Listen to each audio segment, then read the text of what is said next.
Hi guys, we're going to do the poem A Young Man's Thoughts Before June 16, and this poem was written by the author, Fhazel Johennesse. Alright, so when analyzing a poem, it's always good to look at the title because it could give you more information about the content of the poem. So let's look at this title as an example. The title is A Young Man's Thoughts Before June 16. Just by looking at this title, we now know that this poem is from a perspective of a young man, and this before June 16. That's an important date. Okay, we know that in this poem he will be sharing his thoughts and fears. Okay, and we know that June 16 is known as Youth Day in South Africa. It's an important day in South Africa's history. It's also known as the Soweto Uprising. So on June 16 in 1976, high school students from Soweto marched to protest against the government law that their schooling had to be in Afrikaans.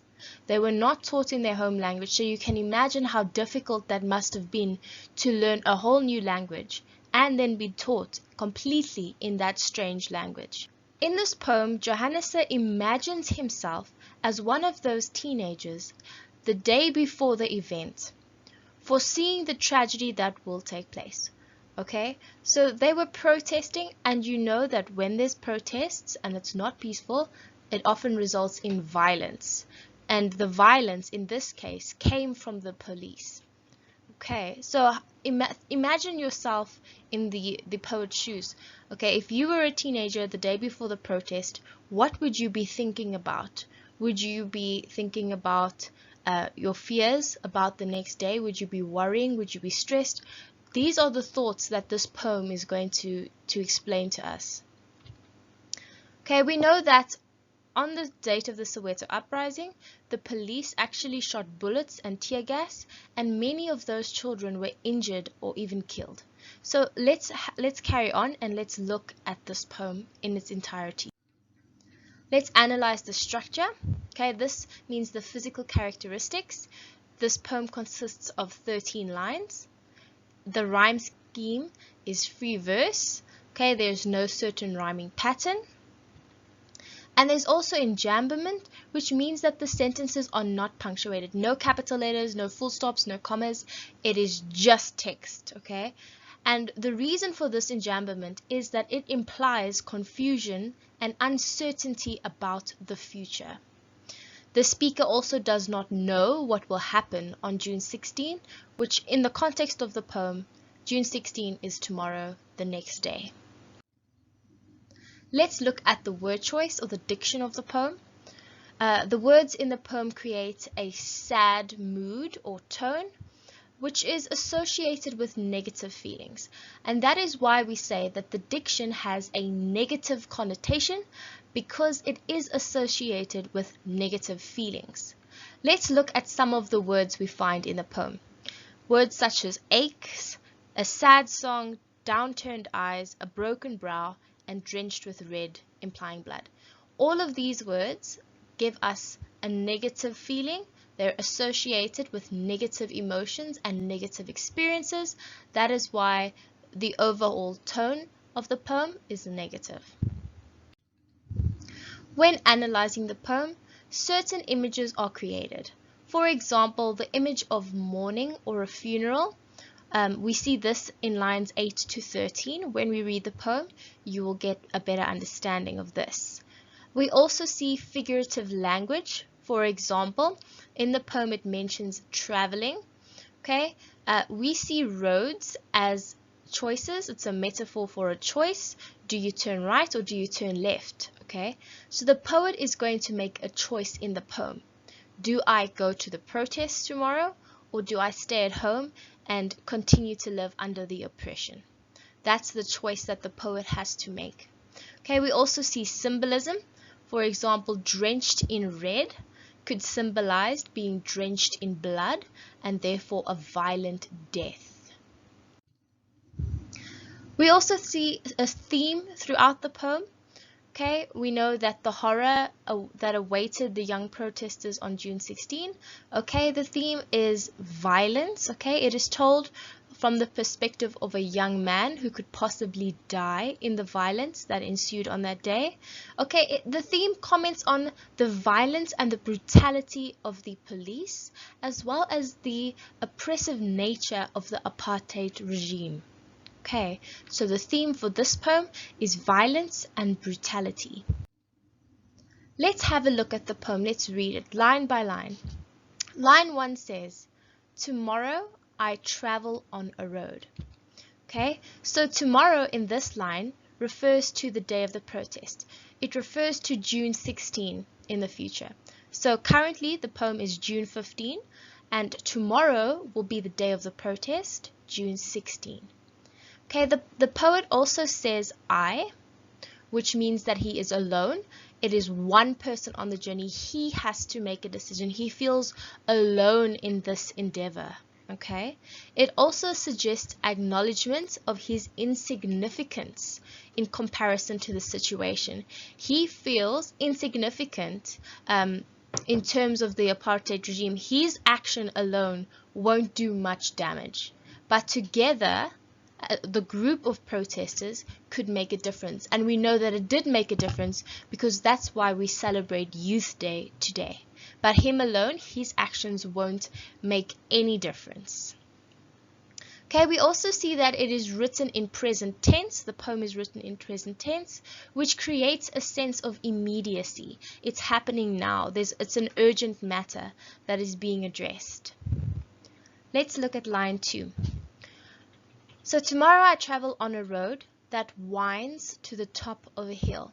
Okay, so winds means a twisting route. It's got lots of curves and bends. It's twisting. It is not straight. Okay, so winds here in line 2 could symbolize the challenges and the difficulties that the poet faced while he was thinking about protesting. Obviously they're protesting for a reason. They have walked through challenges and difficulties in life, and that is why they feel the need to stand up and fight. Okay, so that winds, that symbolizes challenges. Okay, then we also see here top of the hill.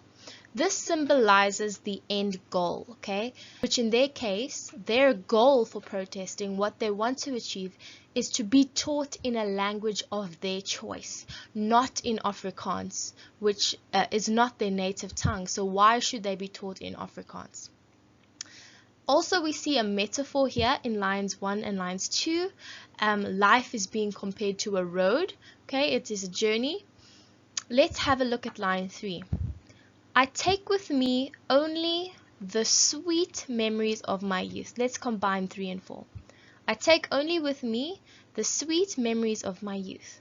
So here we see the only thing that the speaker can take with him on his journey are the memories that he made. When he goes to protest tomorrow, the only thing he will be carrying with him are his memories. Okay, we get a sense here that he is leaving his youth behind, memories of my youth. Okay, this implies that his youth is going to come to an end. That's why he can only take his memories with him. Let's carry on. Lines 4 and 5. Okay, my heart aches for my mother. Okay, aches is a dull pain. It's not a severe pain. It's very dull. Okay, and here we see that it emphasizes the human aspects of the protest rather than the political. Okay, this poem is not focusing on the political matters necessarily. It does have an aspect of politics in it, but the focus is not on the politics. The focus here is on the feelings of the speaker, the worries and the fears, the thoughts of the speaker. It is to do with the human aspect, not the political aspect. We see here that the speaker worries about his mother and the news of his death. Okay, he worries what will happen to her when she hears that he has died. So his heart pains for his mom because he knows that she will grieve for him. Okay, let's see line 6. For Friday nights with friends around a table with a broad belch of beer. Okay, belch means to burp noisily. So I don't know about you guys, but when you drink a gassy cold drink or Coke, and all of a sudden you just feel this burp rising up, and when it comes out you sound like a croaking frog. Okay, that's the sort of atmosphere the poet wants to create. Okay, so let's have a look. Okay, here he thinks about simpler times that he had in his life, joyful memories that he had with his friends. That's why he remembers sitting around a table with his friends. It brings him great joy. But he thinks about times when things were simpler, when there wasn't any anxiety or fear about decisions he had to make. Okay.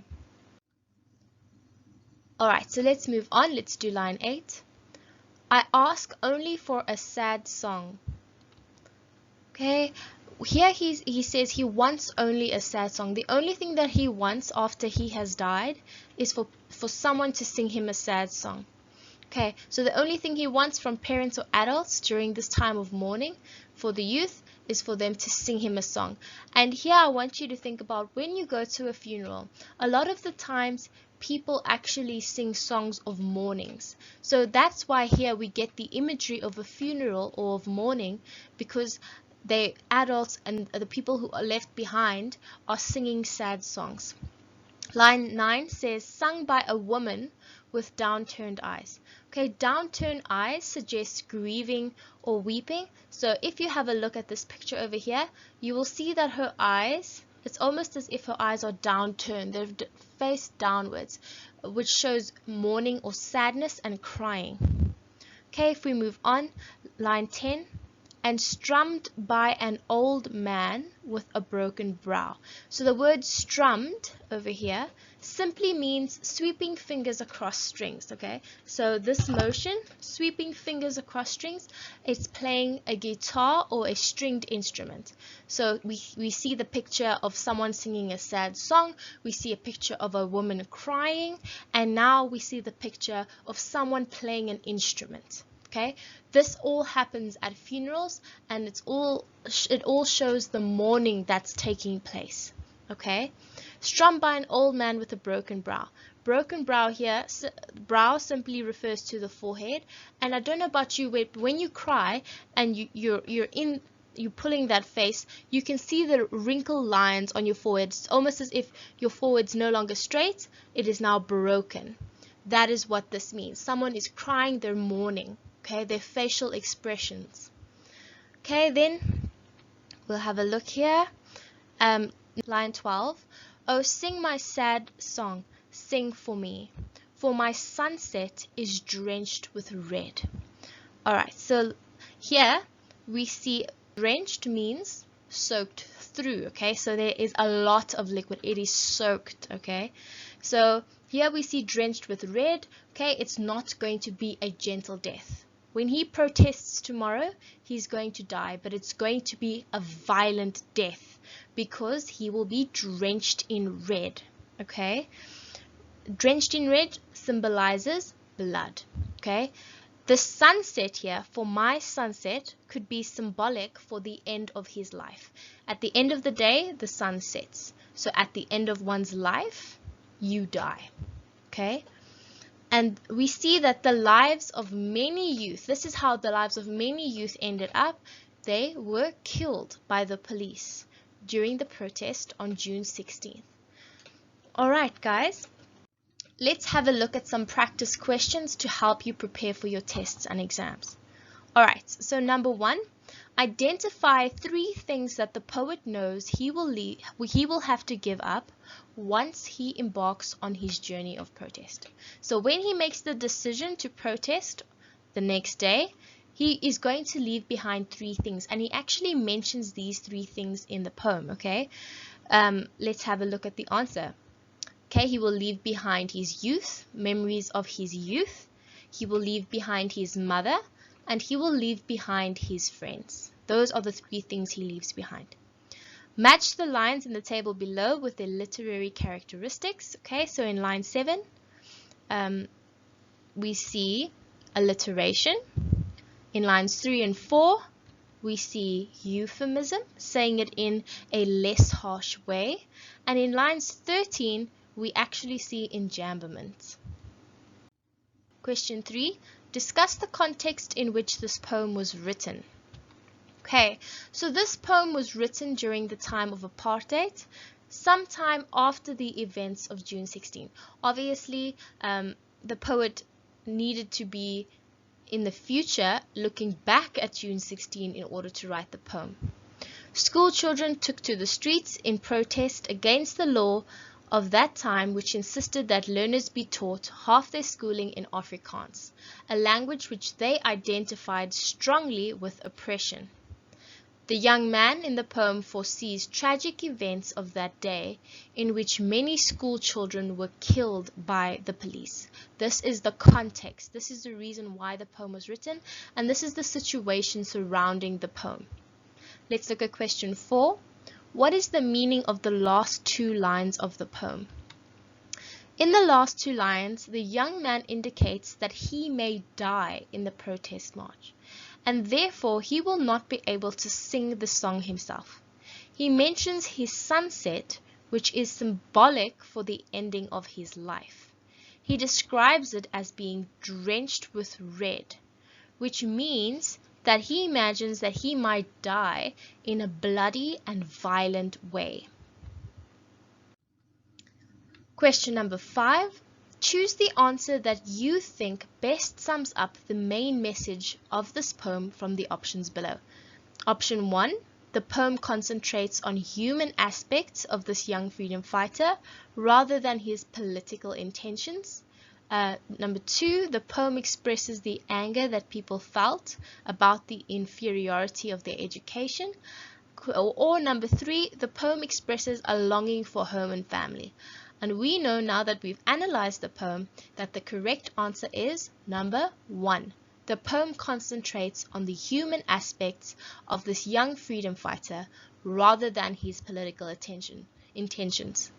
So the poem focuses on the speaker's feelings rather than political matters. Okay, guys, I hope this has helped you. Please leave a comment if you have any further questions. I would be glad to assist you.